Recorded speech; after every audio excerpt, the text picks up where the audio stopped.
Skončil som v 83. Vysokú školu poľnohospodársku v Nitre a od 83. roku robím v poľnohospodárstve.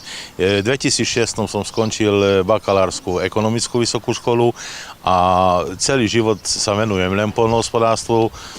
Robím ako znalec pre ohodnotenie poľnohospodárskej pôdy, živočíšna výroba, rastlinná výroba, všeobecná, špeciálna. Mám okrúhle pečiatky na pozemkové úpravy. Či som sa snažil stále dosiahnuť všetko, čo sa týka poľnohospodárstva a čo sa týka obrábania poľnohospodárskej pôdy. Moja firma, môžem kľudne teraz povedať, že moja firma, lebo je to rodinná firma, ako našej rodiny, od minulého roku, od februára. Vlastne sme založili v 95. jak bolo v móde, že sme sa delili jednotlivé družstvá, my sme sa oddelili do Borína a tu sme mali najprv ako poľnohospodárske družstvo v 93. a následne v 95. sme založili to podielnícke družstvo. V 2006 roku sme začali odkupovať majetkové podiely od ľudí, ktorí tu mali svoje majetkové podiely, s tým, že členské podiely sme odkúpili za hotovosť 100%, každému sme zaplatili pred notárom, čiže žiadna kalná privatizácia.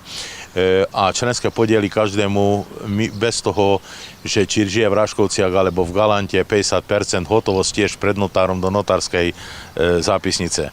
Toto družstvo hospodáruje 2000 hektárov poľnohospodárskej pôdy, z toho 1330 hektárov je trvajtránnych porastov a ostatných tých 670 hektárov cirka je ako orná pôda. Na ornej pôde pestujeme väčšinou olejoviny, obiloviny.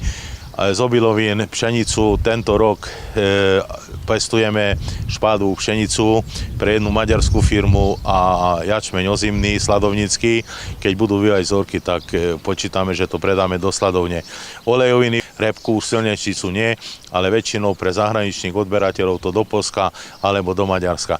Čo sa týka živočíšnej výroby, gro živočíšnej výroby je hovädzí dobytok, zhruba 600-650 kusov hovädzie dobytka máme, z toho 107 kusov sivého maďarského stepného dobytka, ostatné sú väčšinou simenta a slovensko-stragaté a je tam pár kusov šarolajov a limuzínov.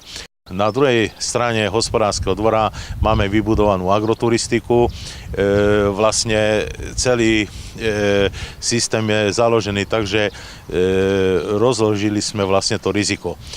Keby dačo sa stalo so živočíšnou výrobou, tak stále máme tu časť rastlinnej výroby, z toho by sa dalo prežiť. Je to aj opačne. A následne tretia tá časť je tá agroturistika. V rámci tej agroturistiky máme vyše 30 druhov zvierat, máme všetky druhy hydiny, hrabavej aj vodnej, zajacov máme ošípané, máme mangalice, všetké tri druhy takisto. Bivolov máme, čo sme donesli z Rumunska. Vysokohorský škótsky dobytok, Highlandery máme akože ukážkové. Zo skôl schováme kozu krátkosežnú, tú bielu beri. Z oviec máme viac druhov, aby sme mohli ukázať návštevníkom, ako vyzerajú. Máme valašky, zošľaktené valašky, cigaja, racky, biele, čierne, slovenské merina, auskánske merina, takže väčšinou je to ako také ukážkové. V rámci toho teraz 20.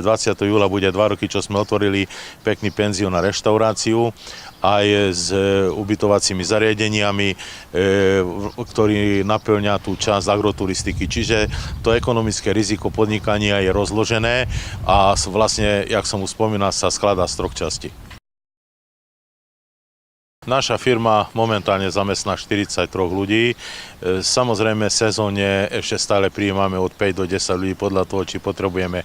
Z týchto ľudí v rámci tej agroturistiky zamestnáme 12 ľudí a ďalších 31 ľudí je priamo v poľnohospodárstve. Budeme musieť si vyberať už deti od rodičov, keď budú mať skončenú 8 alebo 9 ročník a budeme musieť pre nich zháňať stredné školy, ak dakedy bolo, že družstva platili svojich budúcich pracovníkov.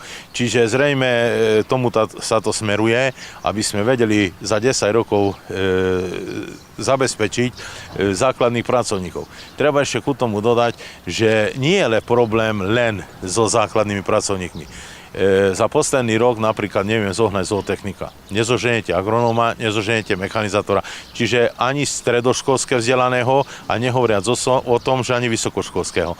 Čo bola vysoká škola, už produkuje len samých biopotravinárov a potravinárskych inžinierov, čiže strašne veľa inžinierov je, alebo vysokoškolských vzdelaných ľudí, ktorí majú sociálnu prácu, ktorú majú manažen, ale nemajú nič spoločné s poľnohospodárstvom. Takže odborníkov u nás nezoženete. Už som rozmýšľal aj o tom, lebo niektorí kamaráti už to urobili, že jednoducho donesli odborných pracovníkov do živočíšnej výroby z Rumunska. Donesú celé rodiny, ktoré od malička toto robia a ich zamestnávajú.